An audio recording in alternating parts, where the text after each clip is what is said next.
Bonjour et bienvenue dans le book haul de juin. Alors vous allez voir, c'est en deux parties. La première est hyper rapide, hein, vous allez voir, on va pas y passer la nuit. C'est juste le rattrapage des livres. Je vais juste vous montrer les bouquins que j'ai récupérés, que j'ai lus en mai, parce que malheureusement c'était des bouquins qui auraient dû être lus en juin. Mais comme je n'avais pas... Moi j'avais envie de lire autre chose en mai que d'épuiser mes vieilles bibliothèques. Du coup, voilà. Alors je vous les remonte parce que je les ai déjà montrés dans le point lecture de mai. Hein, voilà, c'est cela. Donc, Robert Silverberg, Destination Fin du Monde. Anne Sinclair, Une petite merveille. La rafle des notables chez Grasset. Deuxième coup de cœur de l'année, Alexandra Schwarzbrod, les lumières de Tel Aviv chez Rivage Noir. J'aurais voulu être un Beatles, moi aussi, de Jérôme Attal chez Le Mot et le Reste. C'est un récit avec ma liste à la page 77, je redis. Et donc La dictatrice, que je déteste, non pas le livre, la fille, de Diane Dutré, que j'aime beaucoup, chez Flammarion. Je peux toujours pas l'enquiller, moi, cette horreur, rien, je vous le dis tout de suite. Bref. On va y arriver. Donc, on part sur la palle du mois de juin, qui, je dois l'avouer, n'est pas du tout, mais alors pas du tout la palle que je voulais avoir. Je m'étais fait une palle idéale. Mais comme le confinement est arrivé, je n'ai pas pu récupérer les livres. Les livres sont restés coincés dans une poste. Voilà, je les ai récupérés. Mais entre temps, j'ai pu récupérer d'autres bouquins parce que mon libraire, machin, etc. Et voilà. Donc je me suis fait une palle. Voilà. Et j'ai découvert d'autres auteurs, puisque lors du salon du livre des Indés, j'ai trouvé d'autres auteurs. Donc du coup, j'ai récupéré un livre et puis je me suis dit, je vais les lire. Voilà, comme Lisa a encore foiré la palle. Donc en gros, il doit me rester 5 livres qui seront pour la palle du mois de juillet et un pour la palle d'août. Donc toute ma palle d'août ne sera tournée que sur les nouveautés. Voilà. Juillet, je pense pas. Je pense que je garderai la palle que j'ai là. Et je prendrai 2-3 livres, je pense. Il y aura peut-être 2-3 livres qui s'ajouteront peut-être en cours du mois de juin selon ce que je... Parce que je pense que je vais les bouffer. Sachant que j'ai lu... il est où celui-là La Révolution anglaise que j'ai là, qui fera partie des points lecture d'histoire. Donc je ne l'ai pas mis dans les livres là, parce que bon, je l'ai lu, mais c'est points d'histoire. Voilà. Donc je pense que quand vous allez voir la petite palle par rapport à celle que j'ai lue au mois de mai, vous allez vous dire mais tu vas t'emmerder, mi-juin t'as tout fini, tu vas faire quoi? Mi-juin je vais attaquer ceux que j'aurais récupérés entre temps, parce que je vais aller faire une razzia dans la librairie. Pas des bouquins qui sortent, hein, parce que des sorties de bouquins, j'ai vu, il n'y en a pas des masses qui m'intéressent pour l'instant, mais des bouquins que je voulais avoir avant, oui. Donc voilà, et des bouquins que j'aurai sûrement entre-temps, parce qu'il y en a un ou deux que j'ai envie de récupérer, notamment des auteurs qui ont participé le 30 mai, donc que je veux lire. Donc voilà, donc il y en aura d'autres, hein, mais je ferai à la fin du mois, pareil. Donc voilà les bouquins que j'entends lire, je vais faire, parce que sinon vous allez rien voir. Voilà, ça c'est les bouquins de la palle de juin, qui ne sont toujours pas lus, hein, je commence. Donc le premier c'est Mark Reynolds, Le Mercenaire, donc toujours chez mes copains du Passager clandestin. Cette fois-ci c'est un truc de 62, où en fait il imagine une société qui n'est régie que par des multinationales qui fomentent de la guerre. Voilà. Et donc nous avons un mercenaire. Est-ce que ça vous est... Non, ça étonne personne que j'ai acheté ce genre de truc. Voilà. Il y en a encore deux que j'ai acheté du Passager clandestin, chez le Passager clandestin. Je suis en train de me taper toute la série des dystopiques. Hein, je vous le dis tout de suite, donc vous allez en voir. Et je pense que cet été va revenir Albator. Est-ce que vous avez eu envie d'Albator? Bref. Autre série dystopique, donc celui-là, oui, je l'ai déjà lu. Ouais, mais tout petit. Frank Merriwell, à la Maison Blanche, donc de Warmoor, toujours chez le Passage clandestin. Cette fois-ci, on suit une intelligence artificielle qui est en fait une machine politique parfaite, qui va accéder, comme c'est écrit dans le titre, au pouvoir. L'élu. Toute ressemblance avec des personnes qui existaient en fortuite. Moi, on pourra en dire des milliers de trucs sur ce bout. Il est tout petit, mais punaise. Bref, autre livre. Alors là, quand je l'ai vu, forcément, vous avez dit, ça y est, l'autre, là encore. Oui, je sais, je boucle. Mais Winter is Coming, donc de William Blanc, c'est chez Libertalia, pardon. Désolée. Alors en fait, c'est plus un historique politique de la fantasy. D'ailleurs, c'est écrit de là. Parce qu'en fait, c'est le dessin qui m'a attiré. C'est pas du tout. J'ai même pas vu Winter is Coming au début. J'ai vu l'histoire de la fantasy. Alors pour ne rien vous cacher, le roman de 2025 sera vraisemblablement un one shot de fantasy. J'ai l'idée, j'ai tous les personnages, etc. Je suis en train de me documenter sur certaines choses. Et quand j'ai vu ça, je me suis dit, bah, ce serait pas mal de comprendre un peu ce que tu vas faire. Donc, et puis j'avais revu le film Tolkien, et puis j'avais lu quand même pas mal de trucs, et j'avais envie oh, il est petit, hein, donc je pense que ça va m'ouvrir déjà une chose.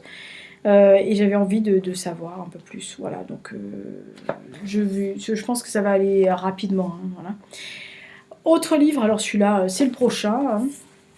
Hein. Ian McEwan, Une machine comme moi. En fait, ça parle. Je suis très dans les intelligences artificielles en ce moment. Je sais pas ce que j'ai. Je sais pas, ça se profile un truc. Ils vont m'acheter un robot pour mon 50e anniversaire, c'est pas possible. Pas de ménager, hein, pas de robot ménager, pas d'autocuiseur, enfin de trucs, ça m'intéresse pas. Ni de poupée gonflable, enfin de poupon gonflable non plus. Non, je veux un Mac. Voilà, je suis pas chiante, hein, je veux un Mac pour mon anniversaire, pour mes 50 ans. Bref, un beau Mac, pas un truc, un ordi quoi. Bref, oh là là, je dégraisse. Bref.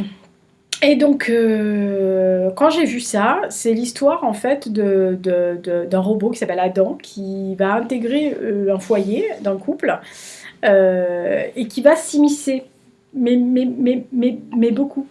C'est-à-dire que Charlie va récupérer ce robot. Alors il faut dire aussi que c'est dans un monde parallèle.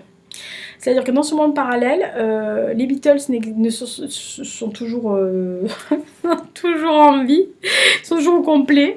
Les Anglais ont perdu la guerre des Falklands. Falklands en français, c'est quoi? Malouine, pardon. Et Alan Turing est toujours vivant. Voilà. Donc, en gros, c'est une vie parallèle à ce qu'elle connaît. Voilà. Nous, on est là, eux, ils sont juste là. Mais c'est, en gros, à quelques détails près, c'est la même chose. Hormis que cette intelligence artificielle, ce robot, est là pour faciliter la vie, etc. Et ce robot va visiblement se prendre d'amour pour Miranda, la femme de Charlie. Et lui écrire des super histoires, enfin des belles lettres, tout. Donc, en gros, ils sont... Le robot est censé être respectueux des règles de la loi, de machin, et visiblement, il va partir un peu en vrille dans ce ménage à trois. Moi, ça me plaît bien. Et ça me donne envie de revoir Intelligence artificielle de Steven Spielberg avec Jude Law. Je m'en sortirai pas. Ciné, vous allez voir. Le podcast ciné du mois, là. Quand j'ai fait la liste, je me suis même pas rappelé que j'avais vu autant de films. Enfin, j'ai rattrapé mon retard, hein, je vous assure. Je suis heureuse d'ailleurs. Le livre que je suis en train de terminer s'appelle Dernière ambition de Melinda Schilge. Schilge, on dit bien. Schilge. Il faut insister sur le ge. Elle me l'a dit. C'est vrai, elle nous l'a dit. Donc en fait, on est avec un homme vieillissant, c'est pas un vieux, hein, il a pas 140 ans, mais c'est un homme d'un bel âge, qui est un industriel, machin, qui décide de se lancer à l'assaut du quatrième secteur, je crois. Enfin, de l'arrondissement de Croix-Rousse à Lyon. Et donc, qui est quand même un truc mythique, le 4e arrondissement, d'après ce que j'ai compris. Et donc, il va graviter avec son homme de main, avec un jeune loup, qui veut faire autant de la politique que des arcanes. Et cet homme a un passé, on va dire, que tout le monde passe résistant. Et donc, il y a 2 autres personnes qui pourraient visiblement l'ennuyer un peu. Donc, on suit l'évolution de cet homme dont la dernière ambition. Je l'ai presque fini. J'en parlerai pas là, hein, donc c'est pas le but. Mais voilà, je vais en discuter d'abord avec Mélinda avant de faire le point lecture. Et dernier, c'est aussi un auteur du 30 mai, pardon. Marronnier. je vais finir par mourir avec ces trucs-là. Qui s'appelle... Alors, c'est écrit C. Berthelier, mais elle s'appelle Catherine. Ça s'appelle Ne m'oublie pas. Alors, en fait, je ne l'ai pas lu encore. Je l'ai vu sur le descriptif en fait, qu'on a eu de tous les auteurs qui participent le 30 mai. Et en fait, ça m'a interpellée parce que j'ai pensé à un film que j'avais vu il y a fort longtemps qui s'appelle Pile ou Face, avec Gwyneth Paltrow, avec 2 vies parallèles. C'est-à-dire que si elle avait eu un accident et ou elle ne l'a pas eu, ça avait impacté sa vie. Et du coup, on suivait cette femme dans 2 destins différents, avec 2 vies complètement, diamétralement opposées. Et donc là, le résumé, c'est en fait 2 personnes, dont une qui s'appelle Isabelle et l'autre Nathan, qui sont aux antipodes, qui n'ont jamais dû se rencontrer, parce qu'il y en a un qui, lui, il est pilote de Formule 1, etc. Et elle, c'est une peintre, je crois. Et en fait, ils vont avoir un accident, ils vont se retrouver dans le coma, dans le même hôpital, et il y a une chose assez surnaturelle, ou en tous les cas, un phénomène inexplicable qui va se produire pour ces 2 personnages, donc ne m'oublie pas. Alors, du fait est que c'est vrai que quand j'ai lu la 4e de couverture, j'ai pensé à ce film. Et je m'y suis intéressée justement pour savoir si c'était pas très loin ou si c'était dans la même mouvance. Donc on verra bien parce que je ne l'ai pas encore lu. Voilà. Donc ça, c'est tous les livres de la palle de juin. Donc tous ceux que j'entends lire. Alors je lève Frank Merriwell parce que je l'ai lu. Donc ça, c'est tous ceux que je lis ou que je vais lire. Et tout cela, c'est ceux qui font partie de la palle de juin, enfin du book haul de mai, enfin du point lecture de mai que j'ai lu au mois de mai, mais que je présente vite fait dans le book haul. Donc voilà, ça fait... Oh, ça fait joli. Waouh, ça fait top. Je devrais présenter tous mes book hauls comme ça. Bref, la fille qui fait des trucs pas possibles. Donc le book haul est assez léger. Et sachant qu'en livre d'histoire, j'ai fini La Révolution anglaise de Bernard Cotteret et que je suis en pourparlers avec moi-même. Je suis en pourparlers avec moi-même pour me plonger dans un roi anglais ou dans une partie de l'histoire de l'URSS. Ou carrément de me replonger dans la fin de l'URSS parce que j'ai retrouvé certains livres datant de la glasnost, de la perestroïka, notamment un avec Mikhail Gorbachev. En cherchant un des livres qui c'est dans le top 25, là, que j'ai pas retrouvé, donc il doit être en Dordogne, j'en ai retrouvé un autre de cet auteur et que j'avais envie de relire. Donc voilà, non mais alors je pense qu'au mois de juin il va y avoir des relectures, hein, je vous le dis tout de suite, donc je vais voir. Je vous les présenterai à la fin du mois parce que je sais même pas ce que je vais faire. Donc voilà. Allez, c'était tout pour le book haul de juin. Il est tout petit, mais je pense qu'il va me tenir et je vais en récupérer d'autres. Donc vous verrez à la fin du mois ce que j'ai lu. Je les aurai lus de toute façon, donc voilà. Et on se retrouve à la fin du mois. Sinon, il y a d'abord le retour sur les 30, sur le 30 mai. Ensuite, il y a les vidéos des demoiselles avec qui j'ai parlé, donc de Lydie, et puis ensuite du duo Inès et Laetitia.